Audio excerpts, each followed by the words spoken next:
I've been saying it for weeks now, but after what just went down, it's no longer a theory, it's a fact. Shedeur Sanders just sent a message to the entire NFL, and not a whisper, not a subtle little note tucked under the door. I'm talking about a thunderclap, a 15 for 15 masterclass that silenced every critic in the building and put Dillon Gabriel's entire preseason resume in the rear view. And that was just practice. That was day 11. Let me take you back. Remember where he started? Buried. Dead last on the Browns' quarterback depth chart. Labeled a gimmick, a legacy pick, a sideshow. They dismissed him, diminished him, reduced him to a headline grabber, not a quarterback. And while they were handing first-team reps to guys who couldn't carry his cleats, Shedeur just waited. Waited and watched, kept receipts, stayed sharp, and now, all right, I'm launching a giveaway like never before. Think you know which Browns quarterback will start the first official game? Drop your prediction in the comments, hit that like button, and make sure you're subscribed, because 5 lucky winners will score a free game jersey. The more videos you comment on, the better your chances. Now let's continue the video from where we left off. Now, under the Friday night lights in Charlotte, that spotlight they tried to hide him from, he's stepping right into it. Because guess what just happened? The Cleveland Browns, the same team that spent the entire offseason acting like Shedeur Sanders was a ghost, just named him the starting quarterback for the preseason opener against the Carolina Panthers. And let me make one thing very clear. This ain't ceremonial. This ain't a let the rookie have some fun moment. This is real. This is the beginning of something nobody, not the coaches, not the front office, not even the fans, was ready for. You remember draft night? I do. I remember watching Shedeur's name freefall down that board while teams snatched up a washed-up Joe Flacco, an overhyped Kenny Pickett, and an undersized Dillon Gabriel like they were solving their franchise problems. Meanwhile, Shedeur was just waiting. Again. But guess what? Those guys are now benched, bruised, or banged up. And who's left standing in the fire? Yeah, you already know. But don't get it twisted. This was never the plan. This isn't some genius move by the Browns coaching staff. This isn't strategy. It's desperation. It's panic. The injuries forced their hand, and now Shedeur Sanders is the last man standing. Not because they believed in him, because they had to. And now, he's got their full attention. Friday night isn't just a game. It's a reckoning. It's Shedeur stepping onto that field with one purpose: to prove that the kid they tried to bury might be the only one who can save them. Let's be honest. The Browns didn't draft Shedeur Sanders to lead this team. They drafted him to calm the noise, to play PR stuntman. After Jimmy Haslam, the owner mind you, publicly said he didn't even endorse the pick, the writing was on the wall. They didn't see Shedeur as a contender. They saw him as a distraction with a famous last name. That's why they stuck him behind Kenny Pickett, whose hamstrings are stitched together with prayers, and Dillon Gabriel, a 5'11" college hero who couldn't hit a slant if you gave him GPS and a guided missile. And yeah, even Joe Flacco, who's got one foot in retirement and the other in a rocking chair, was handed the QB1 reps. And yet, Shedeur never flinched. They gave him nothing. No chemistry with the starters, no first-team protection, no design reps. Just scout team duties and second-string chaos. And even then, even in the shadows, he started turning heads. And now? Now the Browns are about to find out what happens when the quarterback you tried to muzzle finally gets handed the mic.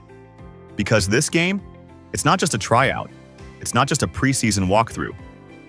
This is Shedeur Sanders' audition for destiny. No safety net, no excuses, just raw pressure, national stage, real NFL defense. No real prep time. And if he still tears it up, every single narrative burns.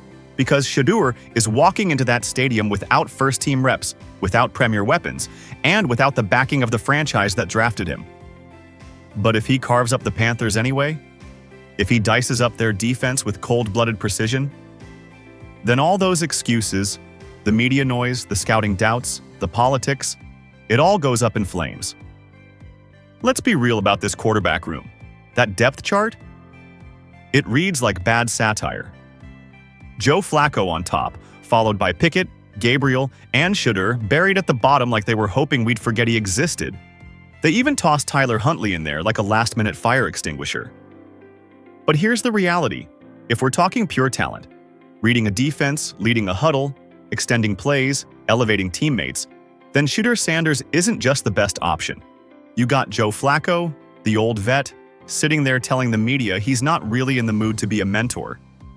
He basically said, "If I admit I don't want a mentor, I look bad. But if I say I do, I look like I'm done."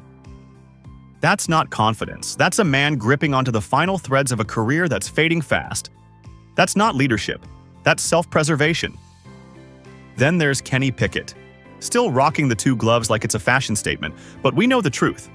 That's not flair. That's fear. That's a quarterback who doesn't trust his own grip, his own reads, maybe even his own standing in this league. And these are the veterans. Shedeur Sanders is supposedly here to learn from? Come on. Zoom out with me for a second. Really look at this Cleveland quarterback room. It's not a depth chart. It's a battleground. It's a civil war fueled by desperation, egos, and shattered promises. Watson? Once electric, now we're questioning if his legs will ever be what they were. Flacco? Holding on by name recognition. Pickett? Still trying to prove he even belongs. And Dillon Gabriel? Talented, sure, but 31 teams passed on him for a reason. Now drop Shedeur Sanders into that chaos. Calm, focused, prepared. He didn't storm in demanding respect. He walked in and earned it. Quietly. Consistently. Throw after throw. That 13 for 13 outing? That wasn't some lucky hot streak. That was a warning shot. That was Shedeur telling the league, "I'm not waiting for my moment. I am the moment." And every single completion was a masterclass in footwork, decision-making, and command. These weren't gimmicks. These weren't bubble screens or stat-padding dump-offs. These were NFL throws, layered balls over the middle, back shoulder timing routes, perfect reads against real coverages. And yet, the critics stay clinging to their lazy narratives. Oh, he's just Dion's kid. He's a product of hype. They see the name, they assume privilege. But what they refuse to see is the grit, the obsession, the football IQ that this kid brings to every single snap. Let me break it down. Shedeur didn't come out of some gimmicky spread system. He ran a pro-style offense at Colorado, called protections, diagnosed blitzes, read defenses, operated under the microscope every single week, carried a program on his back while the media dissected every misstep, and he thrived. That kind of pressure? Most rookies drown in it. But Shedeur? He's not just surviving the leap to the NFL. He's thriving in it. He's sprinting across that mental chasm that separates college from Sundays, leaving behind doubts, critics, and expectations in a trail of dust. And now, Kevin Stefanski is in a spot. Because the moment Shedeur lit it up at OTAs, the quarterback room didn't just get crowded, it got complicated. Ownership wants to believe in Watson. They paid him. Flacco has the resume. Pickett has the draft pedigree. But Shedeur? He's got the momentum. And momentum in the NFL is dangerous. It doesn't care about salary caps or veteran loyalty. It cares about results. Stefanski told the media they're mixing it up daily. Sounds like coach speak, right? But you read between the lines, that's not rotation. That's scrambling. That's trying to buy time while the narrative shifts underneath you. Because here's the truth. NFL OTAs aren't backyard drills. They're controlled chaos designed to expose quarterbacks. Test timing, processing, anticipation, pocket movement. And most rookies, they flinch, they hesitate. But Shedeur Sanders? He delivered a clinic. And he's not done. What's wild is this. While others are heading home after practice, Sanders is still there.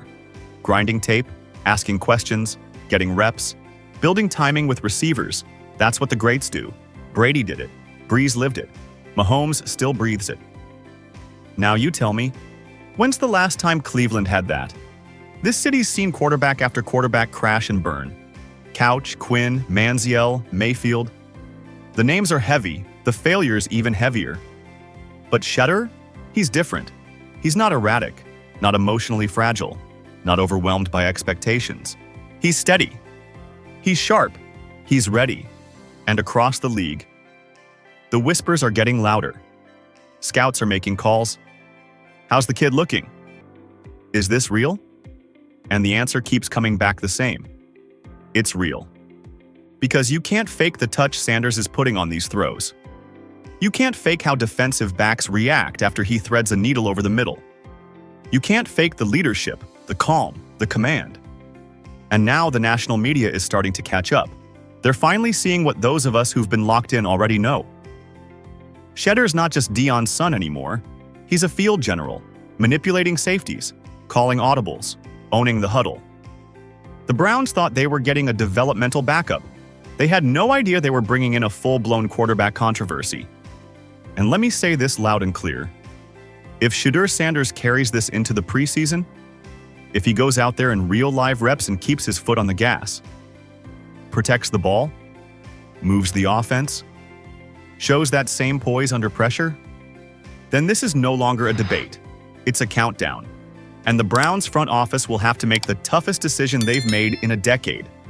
Because at that point, it won't be about draft position or contracts or resumes. It'll be about truth. About what we're seeing with our own eyes. About a rookie who refused to wait his turn. Shedeur Sanders didn't come here to sit. He came to take it. And if you've been paying attention, you know, he already is.